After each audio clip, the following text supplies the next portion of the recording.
A gente está pontuando aqui que o Ceará se dá muito bem diante do Fortaleza, mas a sequência do campeonato existem também outras maneiras, né, de jogar. E nessa ótica é que o Condé vai precisar exigir que o Ceará seja um pouco mais ousado em um jogo ou outro, talvez, né, não se defender tanto em um jogo ou outro, mas no Clássico Rei ele sabe a fórmula, ele tem conseguido realmente nesse ambiente levar muita vantagem diante do Vojvoda e mostrou isso mais uma vez nesse compromisso da Série A do Campeonato Brasileiro. Sabe o que me chama a atenção, Alexandre, Denise, Samuca? É um Ceará que não toma apavoro. Você vê que é um Ceará que tem essa sua força defensiva, mas não é defensiva de bola pra frente, de pressão, de um time que aceita muito a pressão do adversário. É um Ceará que não toma apavoro, porque muito antes do adversário chegar na área, ele já vai ter sido contido. Prova disso é que o Fortaleza não conseguiu fazer um chute. O Fortaleza encerra o clássico sem uma finalização.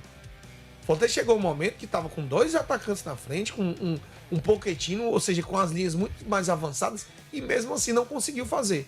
Deméritos do ataque do Fortaleza, que não vem bem há muito tempo, mas também méritos dessa zaga sólida do Ceará.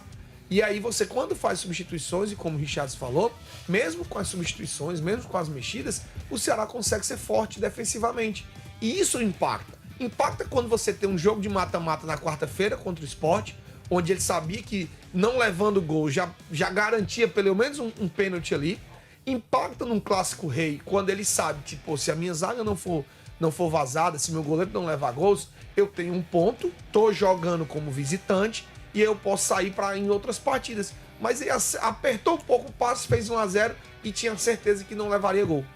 Quando o Fortaleza leva o gol, quando o Ceará marca e faz 1-0 com o Galeano, a impressão ficou muito claro no restante do jogo. Fortaleza não consegue fazer gol. Fortaleza não consegue. Pela solidez defensiva que o Ceará se montou, o Ceará é muito bom defensivamente. E ainda mais quando tá na frente do placar, esquece. Então segura muito mais o time. Fortaleza pouco criou, pouco apresentou, e aí você tem esse resultado. Você foi premiado por um time que sabe como se defender e principalmente sabe segurar o adversário sem pressão e sem apavoro. Sabe o que é que me chama a atenção, gente, desses dois times e nesse nessa temporada de 2025? Um time que terminou 2024 bem, apesar de já apresentando sinais de desgaste, né? Acho que depois daquela corrida do Fortaleza em busca do título, o time caiu muito de produção, mesmo terminando na 4ª colocação da tabela. Eu vejo um time que caiu de produção, mas um time que conseguiu se manter. Era um time que continuava brigando para continuar com algo a mais.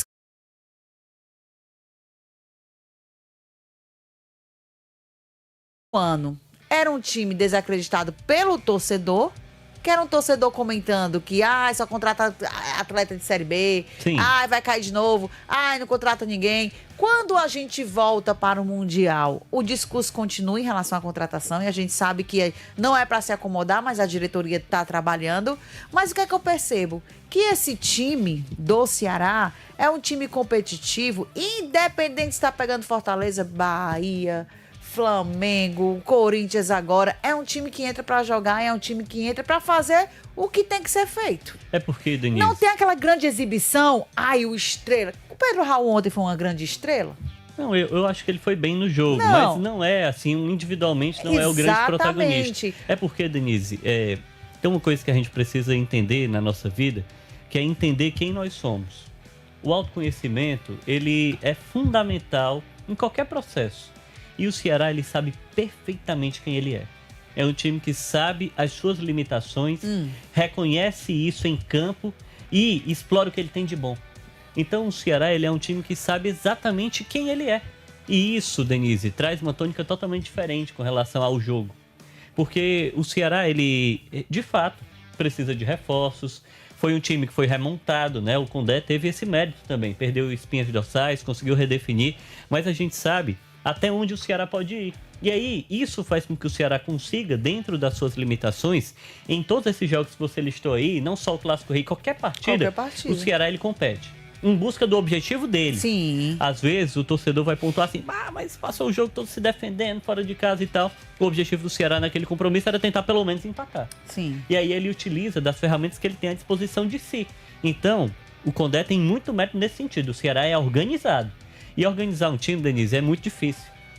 Você que já foi bailarina vai dizer que o futebol como um todo, ele é como se fosse uma grande dança coletiva, né? Sim. Todo mundo precisa estar muito alinhado. Se um der um passo em falso, abre um espaço, todo mundo, você sofre um gol. Então, todo mundo precisa estar em sintonia. O grande regente disso tudo é o Condé, que está do lado de fora, mas é todo mundo ali, ó, quase um organismo vivo. E aí todo mundo precisa estar muito alinhado, e o Ceará está.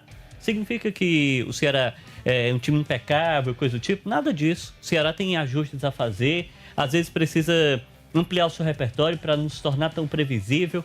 Diria que precisa sim de reforço. O Ceará não pode, porque venceu o clássico, tá tudo bem, bota o resultado aqui debaixo do braço. Rapaz, ganhamos aqui, rapaz. Já ganhou, já não perde 9 jogos, meu amigo. Então não dá nem pra gente apontar que foi uma grande novidade. Foi um resultado que vem se mantendo. É uma sequência ininterrupta de invencibilidade. Mas o Ceará tem os seus méritos também, e esses méritos precisam ser exaltados, como a gente está apontando aqui. Torcedor, vamos falar muito no programa de hoje sobre a repercussão desse clássico rei. Vamos dar um giro também nos jogos que movimentaram o interior. Alô, Iguatu! Venceu, hein? Leva pra tu, Iguatu! Venceu, Iguatu! Floresta também! Vai. Ninguém agora vai mais o azulão, viu? Eita, se livrou de não conseguir nada, hein? Agora pelo menos tá de volta, né? Tá de volta. Já o Maracanã... Estão deixando o Iguatu sonhar. Vamos falar também sobre o Floresta Ferroviário, que perdeu para o Horizonte por 2-0. Vamos dar um giro também no Mundial. Eita! Cerdinha! Você vai ficar com saudade do... Acabou o Mundial, né? Legal, que experiência legal, né? Gostou? Foi bom demais. Eu acho que foi um mês de bons jogos. A gente riu, a gente torceu, a gente acompanhou. Foi. Se surpreendeu. De alto nível. Do primeiro ao último jogo, o Mundial conseguiu nos surpreender. Total. Do primeiro ao último jogo. Ele ensinou que ninguém consegue prever nada. Esse é o nosso futebol. Esse é o futebol, viu? Esse é o nosso futebol.